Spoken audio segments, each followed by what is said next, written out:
اعوذ باللہ من الشیطان الرجیم۔ سورہ نمبر 9، سورہ التوبہ۔ اس کا نام، یہ سورہ دو ناموں سے مشہور ہے، التوبہ اور البرات۔ البرات یعنی قطع تعلق کرنا۔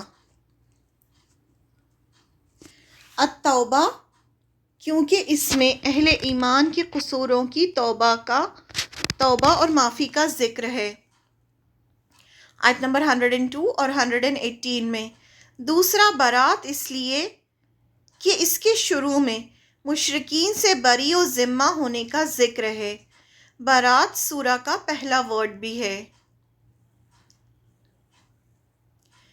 بسم اللہ سے شروع نہ ہونا، یہ صرف ایک ایسی سورہ ہے جس کے شروع میں بسم اللہ نہیں پڑھا جاتا، کیونکہ آپ صلی اللہ علیہ وسلم نے اس سورہ کے شروع میں بسم اللہ نہیں لکھوایا۔ بس اتنا ہی جاننا ہمارے لیے کافی ہے کہ آپ صلی اللہ علیہ وسلم نے نہیں لکھوایا، اس لیے ہم بھی بسم اللہ نہیں پڑھتے۔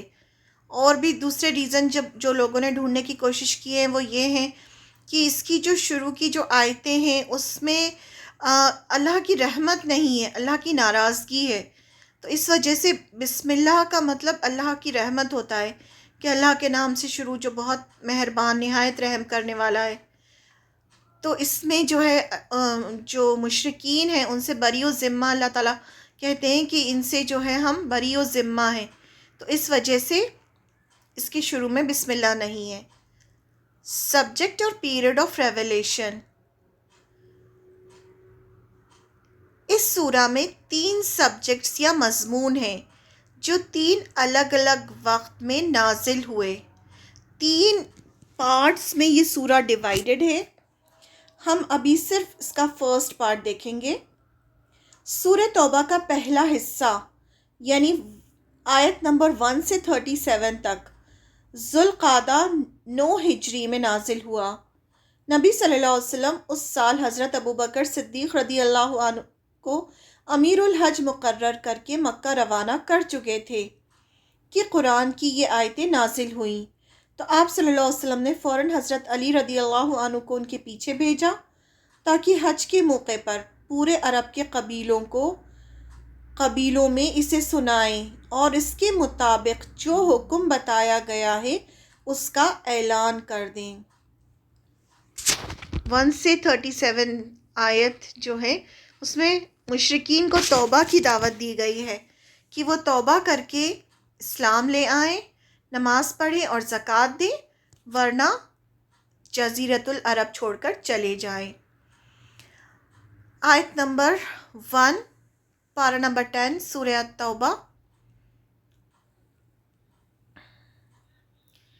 براءۃ، اعلان برات ہے، من اللہ، اللہ کی طرف سے، ورسولہ، اور اس کے رسول کی طرف سے، الی الذین، طرف ان کے جن سے، عاہدتم، معاہدہ کیا تم نے، من المشرکین، مشرکین میں سے۔ اللہ اور اس کی رسول کی طرف سے بیزاری یا برات یعنی قطع تعلق کا اعلان ہے ان مشرکوں سے جن سے تم نے یعنی مسلمانوں نے عہد اور پیمان کیا ہے، یعنی جن سے بھی تم نے عہد اور پیمان کیا ہے ان سے بیزاری یعنی قطع تعلق کا اعلان ہے۔ ایکسپلینیشن، ذوالقعدہ 9 ہجری میں رسول اللہ صلی اللہ علیہ وسلم نے مناسک حج ادا کرنے کے لیے ابوبکر رضی اللہ عنہ کو امیر الحج بنا کر روانہ فرمایا۔ اس کے بعد سورہ برات کا شروع کا حصہ نازل ہوا جس میں مشرکین سے کیے گئے عہد اور پیمان کو برابری کی بنیاد پر ختم کرنے کا حکم دیا گیا۔ اس حکم کے آ جانے کے بعد رسول اللہ صلی اللہ علیہ وسلم نے حضرت علی بن ابی طالب کو روانہ فرمایا تاکہ وہ آپ کی طرف سے اعلان کر دیں۔ ایسا اس لیے کرنا پڑا کہ خون اور مال کے عہد و پیمان کے سلسلے میں عرب کا یہی دستور تھا کہ آدمی یا تو خود اعلان کرے یا اپنے خاندان کے کسی شخص سے اعلان کروائے۔ خاندان سے باہر کے کسی آدمی کا کیا ہوا اعلان قبول نہیں کیا جاتا تھا۔ حضرت ابوبکر رضی اللہ عنہ نے حضرت ابوبکر رضی اللہ عنہ سے حضرت علی کی ملاقات ہوئی۔ حضرت ابوبکر صدیق رضی اللہ عنہ نے پوچھا، امیر ہو یا مامور؟ یعنی تمہیں امیر بنا کر بھیجا گیا ہے یا آپ میرے انڈر میں ہوں گے؟ حضرت علی رضی اللہ عنہ نے کہا، نہیں بلکہ مامور ہوں۔ پھر دونوں آگے بڑھے۔ حضرت ابوبکر رضی اللہ عنہ نے لوگوں کو حج کروایا۔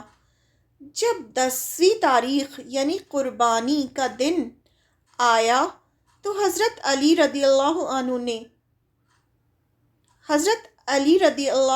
بن طالب نے جمرہ کے پاس کھڑے ہو کر لوگوں میں وہ اعلان کیا جس کا حکم رسول اللہ صلی اللہ علیہ وسلم نے دیا تھا، یعنی تمام عہد والوں کا عہد ختم کر دیا اور انہیں 4 مہینے کی مہلت دی۔ اسی طرح جن کے ساتھ کوئی عہد اور پیمان نہ تھا انہیں بھی 4 مہینے کی مہلت دی۔ انہیں توبہ کی دعوت دی گئی کہ چاہیں تو توبہ کر کے ایمان لے آئیں، نماز پڑھیں اور زکوٰۃ دیں، ورنہ جزیرۃ العرب چھوڑ کر چلے جائیں۔ البتہ جن مشرکین سے مسلمانوں سے عہد نبھانے میں جن مشرکین نے مسلمانوں سے عہد نبھانے میں کوئی کوتاہی نہ کی تھی اور نہ مسلمانوں کے خلاف کسی کی مدد کی تھی، ان کا عہد ان کی طے کردہ مدت تک برقرار رکھا گیا۔ حضرت ابوبکر صدیق رضی اللہ عنہ نے صحابہ اکرام کی ایک جماعت بھیج کر یہ اعلان عام کروایا کہ آئندہ سال سے کوئی مشرک حج نہیں کر سکتا اور نہ کوئی ننگا آدمی کعبے کا طواف کر سکتا ہے۔ اللہ اور اس کے رسول کی طرف سے بیزاری یا برات کا اعلان ہے ان مشرکوں سے جن سے تم نے یعنی مسلمانوں نے عہد اور پیمان کیا ہے، یعنی جتنے بھی مشرکین ہیں جن سے مسلمانوں کے عہد تھے وہ سب توڑے گئے۔ آپ صلی اللہ علیہ وسلم نے حضرت علی کو یہ ہدایت دی کہ حاجیوں کے گروپ میں ان 4 باتوں کا اعلان کر دیں۔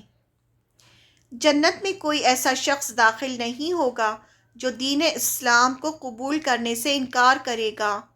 جن لوگوں سے کوئی معاہدہ نہیں ہے ان مشرکوں کو 4 مہینے کی مہلت دی گئی کہ چاہے تو توبہ کر کے اسلام لے آئیں یا یہاں سے چلے جائیں۔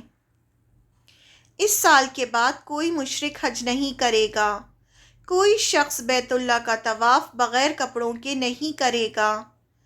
عرب کے قبائل کے لوگ کہتے تھے کہ جن کپڑوں میں ہم گناہ کرتے ہیں ان میں ہم اللہ کے گھر کا طواف نہیں کریں گے، تو وہ قریش سے کپڑے لے کر طواف کرتے تھے۔ اگر ان کو قریش سے کپڑے نہیں ملتے تو وہ بغیر کپڑوں کے طواف کرتے تھے۔ یہ پورے عرب کے لوگ ایسا کرتے تھے، لیکن قریش جو تھے وہ خود کو ہمس کہتے تھے کہ ہم ہمس ہیں، یعنی ہم جو ہے وہ اعلیٰ نسب کے لوگ ہیں، کیونکہ یہ اسماعیل علیہ السلام کی اولاد میں سے تھے کہ ہم اعلیٰ قسم کے لوگ ہیں، تو وہ تو کپڑے پہن کے طواف کرتے تھے، اور جن کو ان سے کپڑے ادھار نہیں ملتے تھے یا ان سے کپڑے نہیں ملتے تھے، ان کے پاس کپڑے نہیں ہوتے تھے، تو وہ ننگے ہو کر طواف کرتے تھے۔ وہ اپنے خود کے کپڑوں میں نہیں کرتے تھے طواف، وہ کہتے تھے جن کپڑوں میں ہم گناہ کرتے ہیں ان کپڑوں میں ہم طواف کیسے کر سکتے ہیں۔ جن لوگوں کے ساتھ اللہ کے رسول کا صلح کا معاہدہ باقی ہے، یعنی جنہوں نے عہد نہیں توڑا، ان کے معاہدے کی مدت پوری ہونے تک باقی رکھا جائے گا۔ یہ صحیح بخاری کی حدیث ہے، اس کا مفہوم ہے۔ فتح مکہ کے بعد 8 ہجری میں حج پرانے طریقے پر ہوا۔ 9 ہجری میں حج مسلمانوں نے اپنے طریقے پر اور مشرکوں نے اپنے طریقے پر کیا۔ 10 ہجری میں آپ صلی اللہ علیہ وسلم کے ساتھ سب نے خالص اسلامی طریقے پر حج کیا جو حجۃ الوداع کہلاتا ہے۔ آپ صلی اللہ علیہ وسلم پہلے 2 سال حج پر نہیں گئے۔ جب شرک پوری طرح مٹ گیا تب آپ نے حج ادا کیا۔